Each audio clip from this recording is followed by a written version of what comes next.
welcome back to my channel. It's your girl Sharon, aka the Melanin Nostalgic Runner, and we are back for another review of, and well, it's been a while because the last time we reviewed was 2023, but we are back for a review of The Real Housewives of Beverly Hills, season 13, episode 10, and this is called Lentless Erika. The title is interesting because this is not as Erika focused of an episode as you would think. It was actually overall, this episode was kind of a filler. I enjoyed it though. Especially the conversation that happened at the end. It grinded my gears, but it was a conversation that needed to be had. And hopefully is something that others watching it will learn from it. But yeah. And I will preface this, the conversation that happened at the end, this is just this huge hint.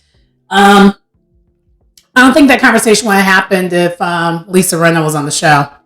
I don't think it would have happened. So overall, I am liking the season so far a lot more because it's a lot less toxic.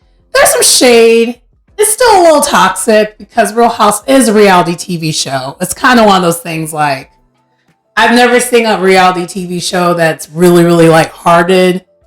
That wasn't overly produced. And this one's kind of debatable whether this is overly produced because of Kyle.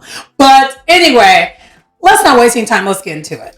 So the episode continues on where they're at Taco Tuesday with Crystal, and Erika and Denise are facing off.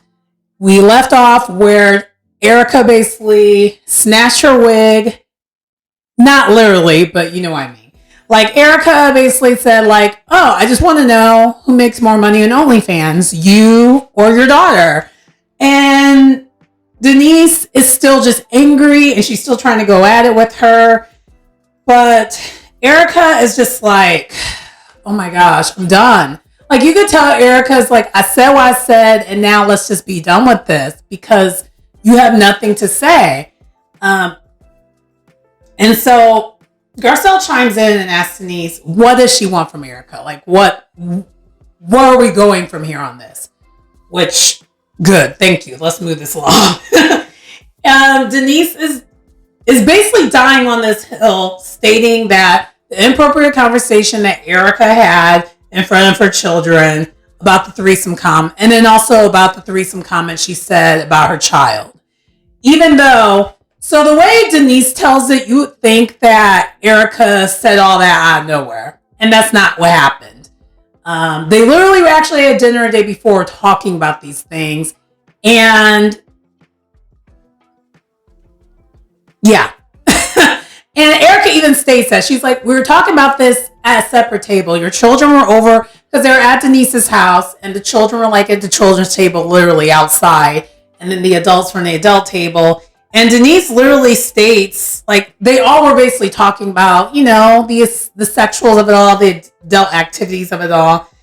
And Erika, and the fact that Denise is attacking Erika for saying what she said that night, Erika was like, we all were literally talking about this. And Denise keeps saying, no, I wasn't. Even though, roll the beam footage, clearly Denise mentioned her husband's member and how big it is. And Sutton was there. She's like, Denise, I think she got you here. I was there and you literally did do all that. In her confessional, of course, not in person. And then Denise is arguing back and forth like that didn't happen. That did happen. That didn't. Like, it's just so petty. It's ridiculous. And then Erika just eventually moves on, states like, okay, I'll take that, whatever. But the next day, you singled me out as if I was the only one that was having this conversation. And we went out for coffee, and I literally apologized about it that day. Like, it got resolved the very next day. And they roll the footage, the producers roll the footage, and Erika literally apologized for this. And by the way, this whole entire argument is based off of what happened 4 years ago. And at this point, Denise is reaching. It's just a reach. And for those who haven't been watching the show, y'all know Denise smoke, the smoke that she has really should be for like Dorit, Teddy Mellencamp's no longer on the show, and like Lisa Rinna, who's no longer on the show. That's really where her problems lie. But I think Denise is trying to get back on this show. But this whole scene, because I don't even think I need to go into all of it. It was a flop. It was just a flop. It didn't give what she thought it was giving. Erika ate her up at everything that was said. And Erika came with truth. And so, and Erika's like, it just bothers me that you're bringing up something that I already apologized for. And then Denise is trying to continue the argument this whole entire time. And it's just so cringe. Like, she mentions Erika deflecting all the time. And Erika's like, I don't deflect. And Erika, like, to her credit, she had 2 horrible seasons in a row. I mean, it's a little bit argumentative of whether they were rightfully so or not. But she had 2 horrible seasons in a row, like this last season and the season before. I'm going to sound like I'm Erika stan, and I'm not. I'm just trying to be. The math is not mathing, lady. It just isn't. So the problem is, I'm going to need you, Denise, to, if you need to get back on this show, find a better way of doing it, because this ain't it. And also, I don't know why you thought Erika was the one that you need to face off with to get back onto the show, because you're not equipped for it. Love her or hate her, Erika can eat a lot of these women up when it comes to her words. Not necessarily in other franchises, but on this franchise, yes. Yes, she can. She can. So Erika's trying to like just get out of this because she's like, this is pointless. And Erika also at the end, after she said that cringe thing, she basically went back to being calm. She's like, I have nothing else to say to you. You can stay mad, but I'm kind of over it. And so out of nowhere, which I appreciate and love it, Kim chimes in. She's like, hey, I'm going to get going. Y'all have a good night. Because she was done with it. As most of us were after we were just going back and forth like this. It was like a tennis match a little bit. And as she's leaving, Denise tries to start an argument once again. And she's like, this is what you wanted, Erika. And Erika's like, no. This is not what I wanted. This is literally what you wanted. And she's like, hey, you had your chance to get your words, to get things off your chest the night of the weed party, and you couldn't do it then. So that was your chance. You blew it this time too. I'm out. So Erika leaves. She doesn't leave like the whole entire she doesn't leave the house. She just goes to another room. She's like, I'm done. And then Kyle out of nowhere chimes in. She's like, we should always leave children and family should be off limits in arguments. And Garcelle and Denise, just like the rest of us, like, why did you say that when Erika was right there? And Kyle being the professional victim, and this is why it's so hard for me to be cool with how Kyle, it's hard for me to like Kyle for this reason alone. She turns around on herself. She's like, well, no one had my back the other night when people were asking about the ring. I'm like, girl, the reach continues. But they took the bait. And Garcelle states in her confessional, she's like, I didn't defend her because I wanted to know. I was like, right. And let's be for real.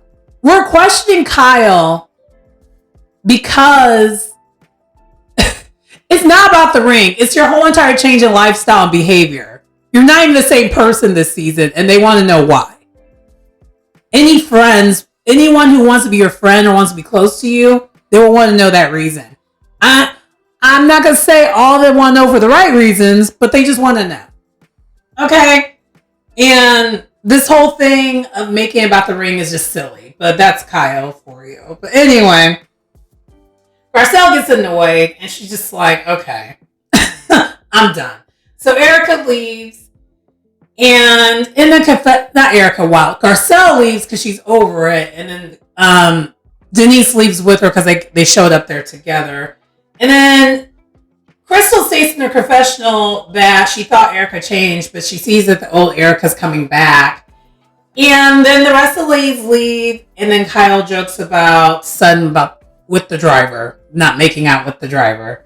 The thing that pretty much set everything off. Side note. So, one thing I noticed about this beginning of this episode, and just even in the last episode, y'all do realize this was Crystal's event, and Crystal was not even featured in her own event. Girl, it's going to get addressed later on this episode, and we're going to understand why, but that's crazy. You're literally on mute on your own event. I've never seen that before when it's your event and like you're not really present. Like, it's giving friend of. Like, that happened a lot in last season. I even think the season before when, probably the season before, because I think the season before, Kathy Hilton had more events that she hosts, but she was a friend of. Yeah, but we're going to find out why later on this episode. So we then have our typical Housewives montage where we see Sutton talking to her pet fishes, and she actually has a pet fish, it's Avi Jr. It's kind of quite comical. And then we pan over to Kyle. She's talking to her kids about what she's making for dinner. And then we see Garcelle FaceTiming Jade, and he is in bed with Ashlyn, his girlfriend. And then immediately she's questioning him like, why are y'all in bed together? And he's like, we're watching a movie. And then she asked, the immediate follow-up was like, where's your dad? And he was in the same room. And she's like, okay. Because y'all already know, and it was mentioned the last episode, she's not trying to be a grandma again this quickly. She ain't trying to do that too quickly. I.e. her older son. Anyway. So then we go from there. And then we see that Erika visits Dorit at her place after the events of the night before. And so Erika and Dorit, after Erika gets to her place, they end up going outside, sitting outside of her yard. And Dorit asks, like, hey, what happened with you and Denise? And, basically Erika said, long story long, song's a hot mess. She tried to come for me. I mentioned the OnlyFans. She had nothing to say. I didn't want to take it there, but she wanted it, so I gave it to her. And I hate that I am on Erika's side on this a little bit, but like, do y'all expect a tiger to not be a tiger? Erika is her. And not in a way where it's complimentary or not. It's like she's still the same person. And I think a lot of these people think because she's like rebranding, because that's all this is, like a rebrand / a redemption season, she's changing her personality. No. She's kind of a jerk. And she knows it. But she's okay with it. So she's lighting it up a little bit. But if you push her, she's going to take it there. And I don't understand why anyone's... It's weird that the ladies are confused about it. Because I'm not. But anyway. So then Erika turns around and is like, so how are things... how did things get so heated between you and Garcelle? Like, because we for those who didn't remember... Because, man, this was almost 2 weeks ago. She wasn't... Erika was not in the room originally when Garcelle and Dorit start going at it. So she's asking, like, what happened? And as this is happening, this is actually a dual scene. So then we see Garcelle FaceTiming Sutton. And Sutton wastes no time and checks in on her because she was like, I saw your face and you weren't good. You really looked hurt. Which she clearly was because that word aggressive. And this is one thing I do like about this episode. This was very educational for those who are not aware. don't use certain buzzwords around black people. I'm not going to get in my soapbox about it again. But I've had to explain this to people a lot since living here, which is weird. Really weird. You would think living in a major city, it would be the opposite. And I didn't have these problems when I lived like in Indiana, which is kind of, it's a little backwards, but anyway, let's not go there yet. So Sutton is just being a great friend. She's hearing her out. And because, Garcelle, she vents to her like, it just hurts. Like that word is just like not the word. Like, I don't understand why she doesn't understand to not use certain words. And Sutton even states like that word attack is used a lot when you're trying to say, without saying that she's acting like the angry black woman. Like it is negative stereotype it's very much there. That's one of those things that's used for a negative stereotype. And it's just, and Sutton says it. She's like, Garcelle's like, exactly. You shouldn't say it. And it's just like, and Sutton's just shaking her head. She's just like, oh man. And while this is happening, and also too, they both just kind of just state like, Dorit clearly doesn't get it. And Dorit is talking to Erika, stating that she needed a few days to process everything. And it's like, girl, you're playing the victim when you're the one who were the offender. And this is why, along with Garcelle, this is why because I'm even the same way, I'm looking at you like, what? And that's the problem. Like, she's a victim at all times. It's just really annoying. But anyway. So, going back to Sutton and Garcelle, Sutton just states like, hey, don't worry about her. But she was like, I'm glad you did call out that, she has privileges. And, she's like, I'm glad you called out. And it was an interesting conversation. The only thing that I thought that was kind of weird a little bit is, and this is just maybe just me being nitpicky. I understand because I know that Sutton and Garcelle are like good friends in real life. So I see why this thing happened this way. But at the same time, I would have loved it if it was Crystal reaching out to Garcelle. That would have been just, to me, a little bit better of a moment. Because there's certain stereotypes or like, I don't know. And I might be wrong in thinking that way because Sutton is no saint. She's had her words. She's had her moments where she's clubbered and said some words where I'm like looking at you like, But the difference is Sutton doesn't attack after she gets called out on it. She's like, oh, she immediately, it seems like Sutton learns from it. So maybe it does make sense. I don't know. I'm kind of going back and forth with that. But let me know your thoughts on what you thought of that conversation there with Sutton and Garcelle. But back to Dorit and Erika.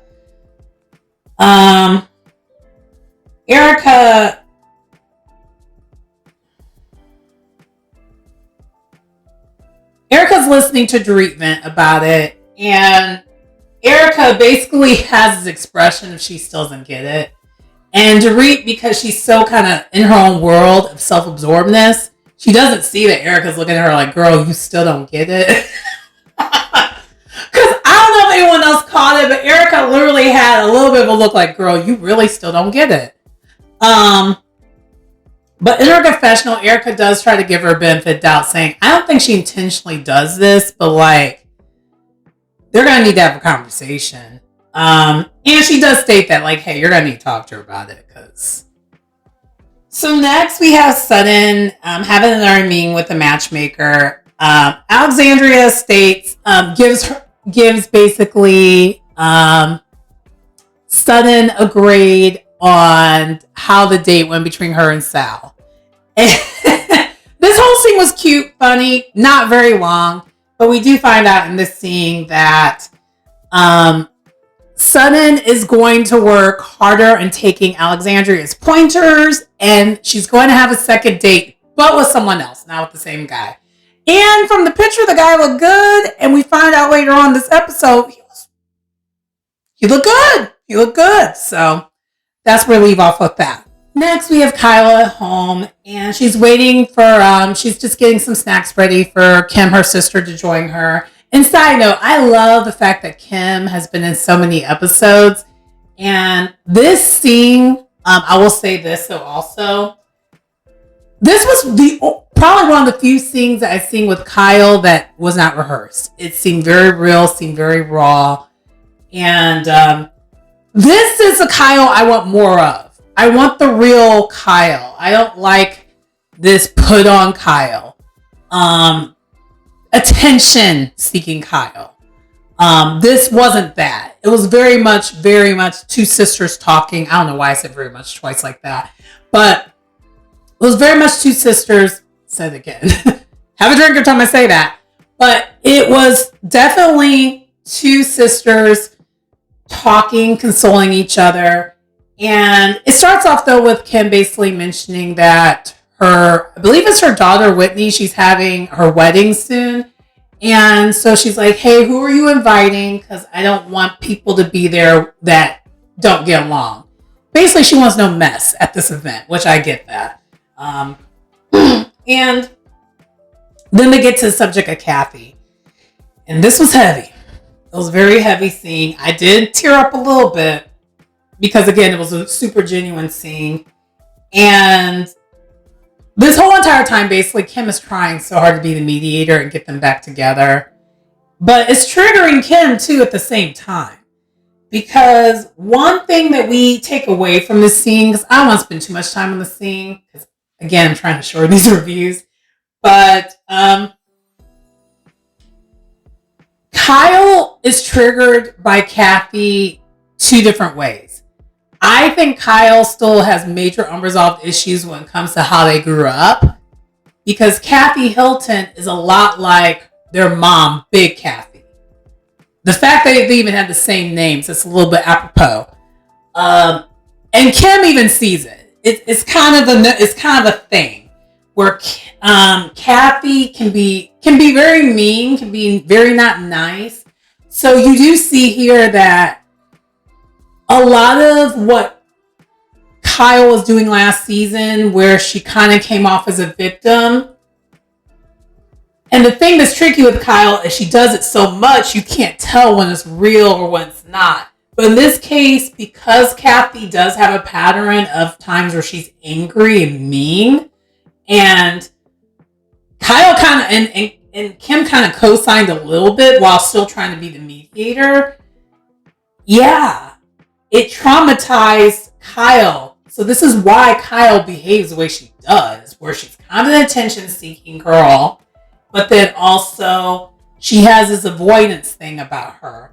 Now, the drama she manufactures on the show, because she definitely manufactures the crap out of the drama on the show, she's very much there. But like actual real-life drama, which you might notice this with the show, which is why a lot of people are questioning some of her other things that she has going on here storyline-wise. Because the real stuff she avoids. She tries her hardest to avoid. And that she doesn't even try to talk about it. She truly tries to avoid. Whereas with the Mauricio thing, she isn't real. It's like she's wanting people to ask about it. So that's why people are questioning if this is real or not, because of her real drama. She has an avoidance personality about her. She avoids conflict. And you find out why. Because her mom, she said her mom was mean. Her mom just had these streaks where she would be super mean. To the point where this talk back and forth, it triggered Kim to just start crying. She's like, I want y'all to make it work. She's like, now with mom being gone more than ever, I really want y'all to make it work. She did not want us to beef. She wanted us to be together as a unit. And she's like, I see it more now than ever that this needs to be resolved. And that, and you also see that Kim's like, I'm not angry at mom anymore. I'm not. I let it go. And I feel bad that I don't know if she ever knew that, like, did she know that I was angry at her? But she's kind of going back and forth with her thoughts on it, because the dynamic between Kyle and Kathy is very similar to their mom and her, Kim, and even Kyle. It's all very similar and very familiar.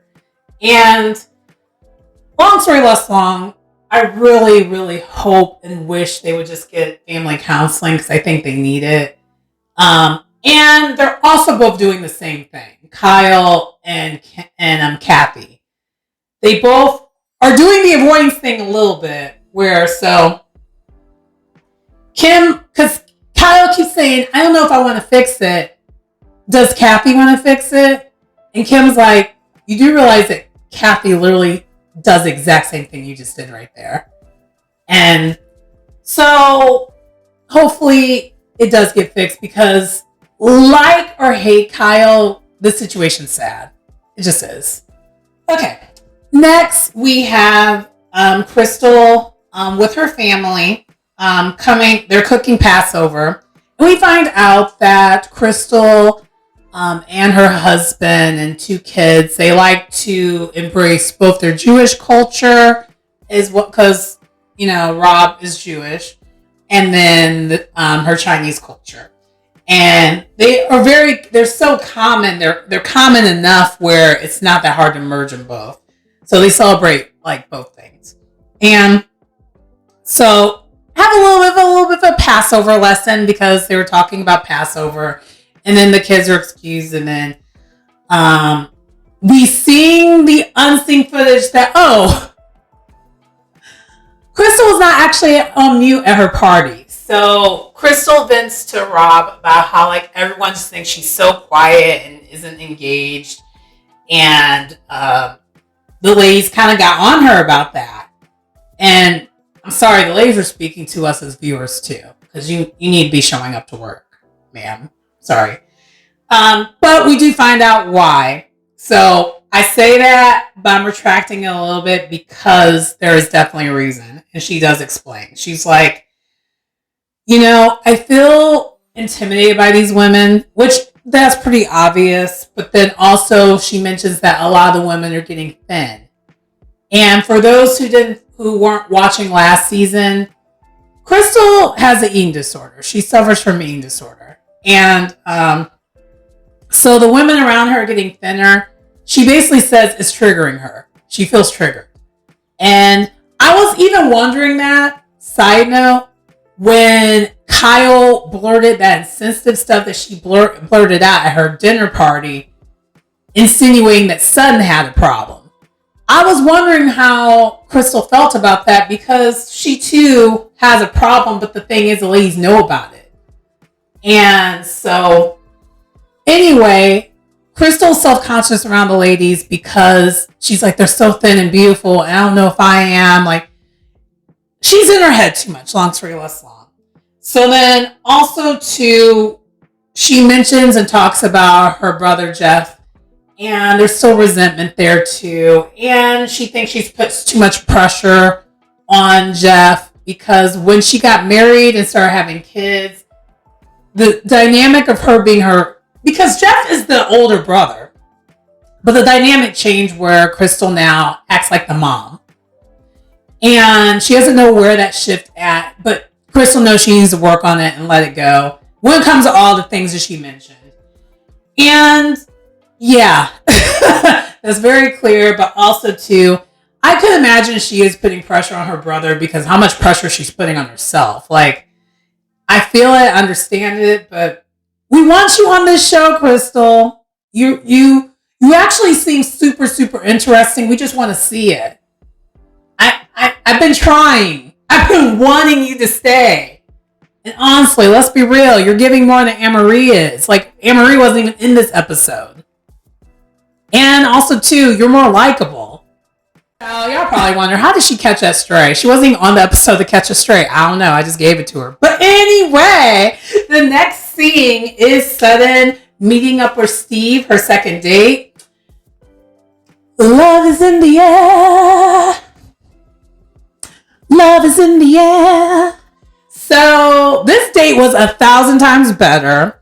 The conversation was flowing. They were flirting, being cute.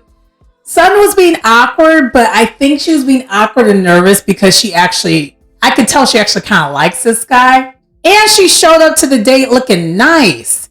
This was like probably one of the nicer things that she had on. Like, she looked good. I'm not going to lie.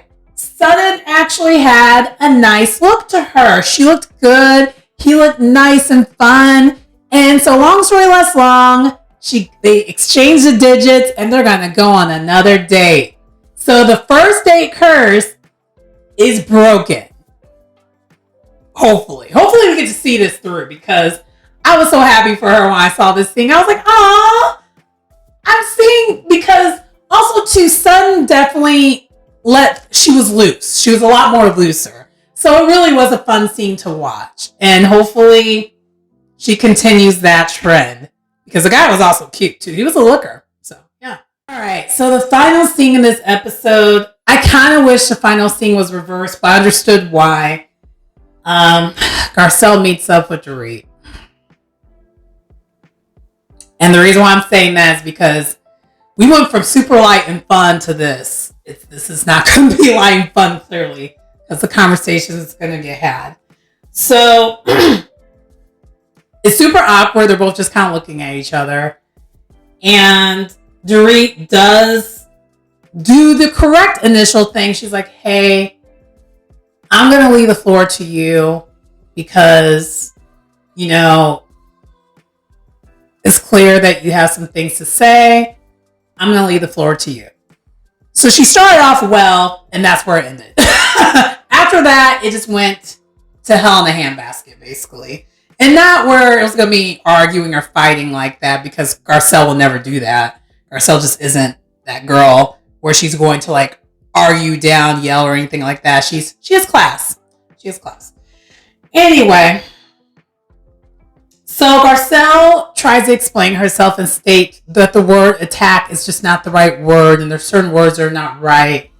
And Dorit, this whole entire scene, continues to try to justify using that word, because that word gets used a lot with this group, which it does, but Garcelle kept asking, and Dorit had no answer for her. Towards me? Towards me. Has anyone ever said it towards me? And guess what? Outside of you, the answer is, well, a lie.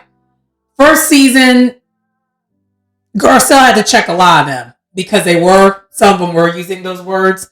Like Kyle has kind of had some microaggressions, but Kyle hasn't done any microaggression stuff ever since she got checked.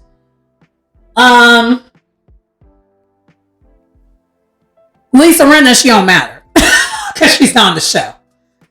And then we saw how Diane went. We saw how that went. I hate that I even mentioned her, but the point stands that Garcelle's right in this situation. You need to listen. And the problem is, Dorit, this whole entire time, even though she said she was going to listen, she didn't listen. She isn't listening. And she's justifying it. And she even starts off by saying, "I'm sorry if." And child, that's my biggest pet peeve. And Garcelle has so much class because she handled this so much better than I ever would. Because to me, you saying "I'm sorry if" is a slap in the face, because that is the most non-apologetic apology ever. It's a non-apology. And maybe I feel triggered because there's someone who was in my life who would do that a lot. And I would check him immediately. And yeah, there's a hint. Him. Immediately. And because words mean something, people. Words mean something. And Garcelle pretty much the whole entire time was just trying to explain to her, like, hey, you need to watch your words and who you're saying your words to. because this might mean something to one person, but might mean something to another person. And I don't understand why Dorit doesn't understand this. And the whole entire time, Dorit's getting defensive. It's actually not going well at all. But Garcelle continues to be class personified. Like, honestly, there's multiple parts of this scene I would have left. I would have been like, you know what? Went to the front, paid my tab, and kept it pushing. I would have left. I wouldn't have even stuck around. But she did. And Garcelle, and then, she's stating like, she basically stated to her, and this is what set it off even more, but like, Dorit's not hearing her. So Garcelle's like, I think you have this unconscious Karen behavior about you. You don't realize you're being a Karen, but you're being, you do this. And Dorit's like, name when that's happened. And Garcelle harkens back to what started all of us looking at Dorit like, girl, what? And that was that scene from 2 years ago where Dorit was describing all the different people who were in and out of her house, and they're all workers, people of color. None of the people she mentioned were her friends. And it was during one of those, conversations. And Garcelle, and so Dorit is still just like, still being defensive. She's like, you're still hanging on to that, and just not. And then, because Dorit is so self-absorbed about how she looks and her image, that's what it is. Part of it is Dorit is so obsessed with her image. So she does not want it to look like, whether she is or not, that she's a racist. She doesn't want that. But the problem is, her actions match certain patterns of people who have that ideology. Whether she is that or not, that's the problem. And it's not clicking that, whether you are trying to learn for your image versus trying to learn for real. Which the problem is also is I think she's only trying to learn for her image, she don't really care for real like that. And then out of nowhere, she busts out, well, I'm Jewish. And this is why I went back and forth when I mentioned the Sutton thing, talking to Garcelle versus maybe a Crystal, because this other nuance can be true. There still can be prejudice that happens between other cultures that are non-black and black. Yes, you both are considered people of color, but because experiences are still not the same,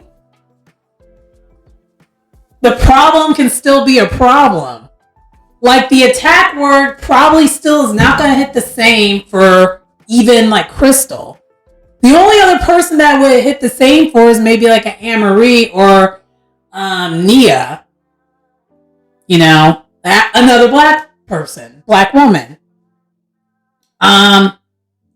So yeah, Dorit just really wasn't getting it. And so Dorit gets defensive thinking, so well, do you think I'm a racist? And she's like, I'm not going to label you.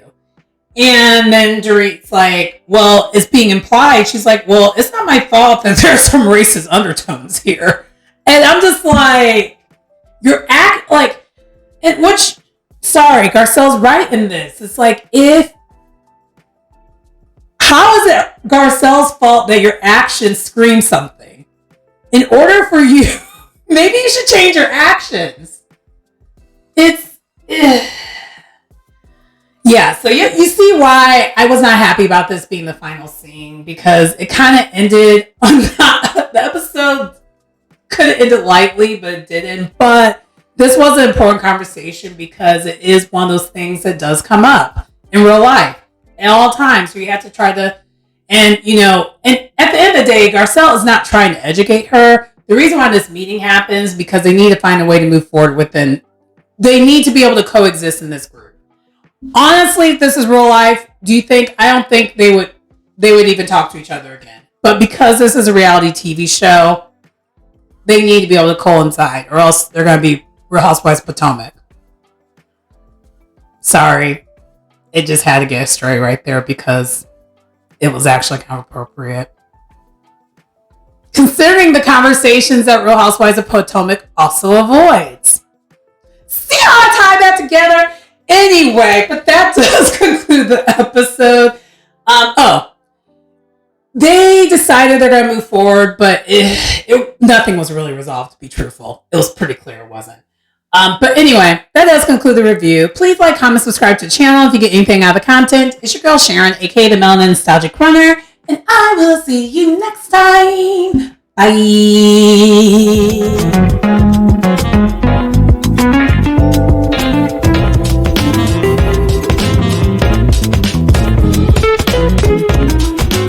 Hi there. Welcome again to Melanin Nostalgia Runner channel, YouTube channel.